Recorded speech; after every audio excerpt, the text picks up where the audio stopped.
É ótimo estarmos juntos para mais um encontro com uma palavra. Seja muito bem-vindo. Nosso estudo da Bíblia, num total de 360 programas. Esse curso já nos trouxe ao Evangelho de Mateus, o primeiro livro do Novo Testamento. Já estudamos, resumimos e buscamos aplicações para a nossa vida no discurso mais importante de Jesus, o Sermão da Montanha. No último programa aprendemos que Jesus sempre ensinou por meio de parábolas, que são curtas histórias usadas para ilustrar verdades que estão sendo ensinadas. Quando lemos o capítulo 13 de Mateus, encontramos a parábola mais importante da Bíblia, a parábola do semeador. Muitos já conhecem. O semeador saiu a semear. Enquanto lançava semente, parte dela caiu à beira do caminho e as aves vieram e a comeram. Parte dela caiu em terreno pedregoso, onde não havia muita terra e logo brotou porque a terra não era profunda. Mas quando saiu o sol, as plantas se queimaram e secaram porque não tinham raiz. Outra parte caiu entre espinhos que cresceram e sufocaram as plantas. Outra ainda caiu em boa terra, deu boa colheita, a 100, 60 e 30 por um. Aquele que tem ouvidos para ouvir, ouça. Depois que ele contou esta parábola, seus discípulos perguntaram o que ela significava. Jesus disse que a semente é a palavra de Deus. Portanto, toda vez que a palavra de Deus é pregada, o povo responde de 4 maneiras diferentes. A semente que caiu na beira do caminho e nunca penetrou no solo representa as pessoas que, quando ouvem a palavra de Deus, não a compreendem. O entendimento delas não é penetrado pela palavra e não produz fruto nenhum. A semente que caiu em solo pedregoso representa as pessoas que entendem a palavra de Deus, mas não a obedecem. Todos nós temos a nossa vontade. Somos criaturas com capacidade de escolha. Jesus falou dessas pessoas que não obedecem e que têm coração duro. O coração delas está dentro de uma caixa de concreto e a palavra de Deus não tem como penetrar na sua vontade. Isso é desobediência, e onde há desobediência, não há fruto. Há também a semente que cai em bom solo, mas entre espinhos e ervas daninhas. Jesus explicou que essas pessoas compreendem a palavra de Deus, cuja vontade é penetrada por ela, e acabam descobrindo que Satanás quer somente o mal delas. E aí, mesmo querendo obedecer às Escrituras, encontram todo tipo de oposição, os cuidados desse mundo, o engano das riquezas e dos prazeres e de todas as coisas que as derrubam e não deixam que a palavra de Deus produza algum tipo de fruto. Depois Jesus explica a 4ª categoria, aquelas sementes que produzem frutos. São pessoas que ouvem a palavra de Deus e a retêm. Não há nada nelas que impeça que a palavra frutifique, nem o seu intelecto, nem a sua vontade. Essas pessoas obedecem à palavra de Deus e produzem fruto a 30, a 60 e a 100 por um. Jesus contou essa parábola e depois a explicou. Qual explicação tiramos da parábola do semeador? Depois de ler essa parábola, podemos pensar que ela não deveria chamar-se parábola do semeador. Na verdade, é a parábola da semente, porque ela fala sobre como as pessoas respondem à semente da palavra de Deus. Poderia também se chamar a parábola dos solos, porque ela fala sobre 4 diferentes solos. Ou ainda poderia ser chamada de 4 homens num banco da igreja. Qual deles você é? Isso porque essa parábola fala de 4 tipos de pessoas e como elas respondem à palavra de Deus. Qualquer pastor sabe que quando ele prega a palavra de Deus, surgem sempre 4 tipos de homens. 4 homens num banco da igreja. Qual deles você é, hein? O pastor poderia dizer, está vendo aquele homem dormindo no meio do culto? A palavra não penetra no pensamento dele. Ele é o primeiro tipo. Agora você está vendo aquele outro? Ele entende a palavra, mas nunca vai tomar nenhuma atitude por causa dela. Depois temos aquele ali, que realmente entende a palavra e deseja sinceramente fazer alguma coisa a respeito, mas acaba desestimulado quando chega ao trabalho na segunda-feira. Se Satanás não o fizer ficar preocupado e distraído com seus brinquedos, vai deixá-lo preocupado com o fato dele ainda não ser rico ou com as preocupações desse mundo. Será que é fácil encontrar o 4º tipo de ouvinte da palavra? Aquele homem que ouve a palavra de Deus e a entende, no poder do Espírito Santo obedece à palavra de Deus e produz muitos frutos. Francamente, não há muitos homens assim, mas há alguns. É por isso que vale a pena ensinar a palavra de Deus. Como aplicação, a parábola está nos dizendo para prestarmos atenção quando ouvimos a palavra de Deus. Exatamente isso. Prestar atenção. Esse é o desafio que nos é lançado. Sempre que ouvirmos a palavra de Deus, devemos nos lembrar que há 4 maneiras de respondermos a ela, mas apenas uma é frutífera. Como você anda respondendo à palavra de Deus quando a ouve ou a lê? E se você ensina a palavra de Deus? E sei que muitos de vocês fazem isso. Lembre-se que o seu ensino deve ser simples o suficiente para penetrar no entendimento dos seus alunos, ou então ela não irá produzir frutos. Além de ser um ensino simples para que os alunos entendam, o seu ensino deve ter uma aplicação. Desafie seus alunos a obedecerem, a aplicarem a palavra que você está ensinando. Pergunte a você mesmo: o que eu quero que meus alunos façam como resultado dessa lição? De acordo com essa parábola, não acontece nada, absolutamente nada, até que as Escrituras sejam compreendidas e aplicadas.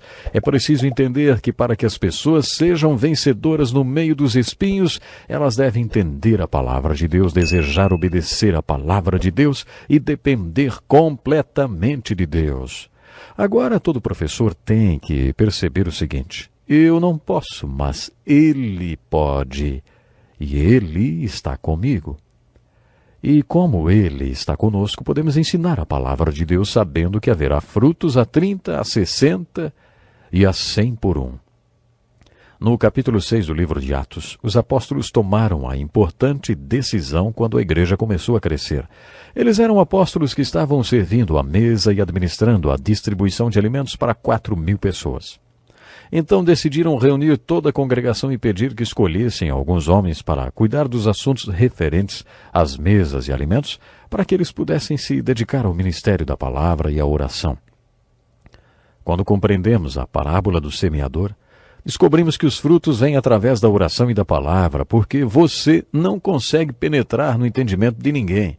Só o Espírito Santo consegue isso. Você não consegue despertar em ninguém a vontade de obedecer a palavra quando ela é ensinada. A Bíblia diz que é Deus quem efetua em vocês tanto o querer quanto o realizar, de acordo com a boa vontade dele. Deus faz uma pessoa querer e você não, nem que seja um bom professor. Você simplesmente não consegue fazer isso. Quando você entende isso, compreende a importância da oração e do ministério da palavra. Pense nisso quando ler a parábola do semeador. O ensino da próxima parábola parece semelhante à do semeador. É a parábola do joio.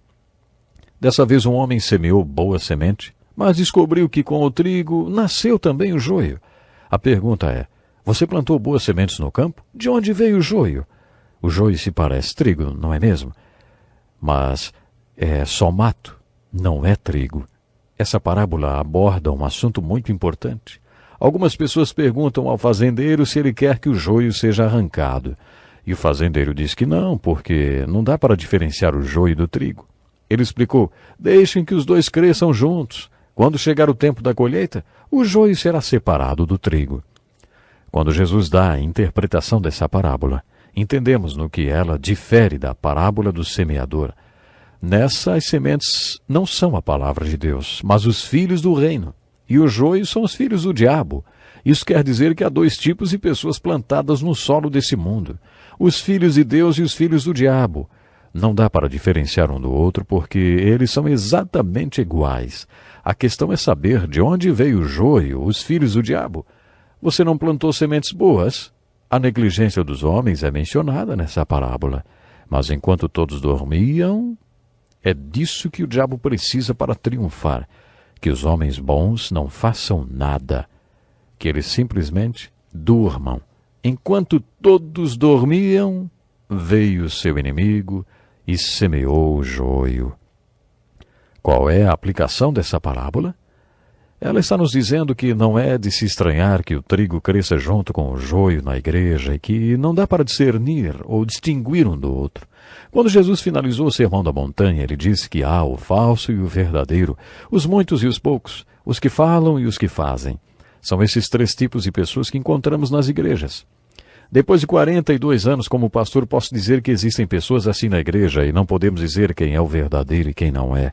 Essa parábola nos ensina a deixar que os 2 cresçam juntos até a colheita. A colheita é uma metáfora do julgamento. E os encarregados são os anjos que separarão um e outro e jogarão o joio no fogo. Existe algo encorajador e esperançoso nessa metáfora referente ao trigo. A divina intervenção traz o julgamento que tira o joio da igreja e traz purificação para o corpo de Cristo. Quando observamos a história e vemos o homem repetindo os mesmos erros, chegamos à conclusão que nossa única esperança é realmente a intervenção divina. Quando um homem ou uma mulher sofre de alcoolismo, o ideal é buscar ajuda rapidamente e não esperar que ele ou ela chegue ao fundo do poço. Promovemos uma intervenção e fazemos uma oferta impossível de ser recusada. Desafiamos a pessoa a buscar tratamento e isso é o que a pessoa precisa para não cada vez mais estar pior. É exatamente assim que Deus se sente em relação ao mundo. A Bíblia diz que esse mundo está sendo destruído e se Deus não intervir as coisas só vão piorar. Não há esperança a não ser que Deus intervenha. Você não pode fazer nada em relação à presença dos filhos do diabo no meio dos filhos de Deus. Você não consegue nem distinguir um do outro, mas Deus consegue. Deus sabe quem é joio e quem é trigo, e sua intervenção dará um veredito final. Essa parábola do trigo e do joio representa um desafio para nós. O capítulo 13 de Mateus traz outras parábolas. Será muito bom você ler todas elas. Mas, antes de encerrar o programa de hoje, eu gostaria de deixar esta pergunta para você. Preste atenção. Você é trigo ou é joio, hein? Você quer ser cristão, mas nunca tomou a decisão de ser um seguidor verdadeiro de Jesus Cristo? Então você é convidado. Tome essa decisão hoje mesmo. Você não pode esperar para amanhã. Vivemos em dias super difíceis, dias de alta preocupação e correria de um lado para o outro. Essa é a grande verdade. Mas você não pode deixar para amanhã. Precisa tomar a decisão hoje. Hoje mesmo. Passe para o lado dos vencedores. Passe para o lado daqueles que servem ao Senhor Jesus Cristo. Eu espero você para o próximo encontro com a palavra. Tenho certeza que seremos muito abençoados através de mais um estudo da palavra do nosso Deus. Até lá então.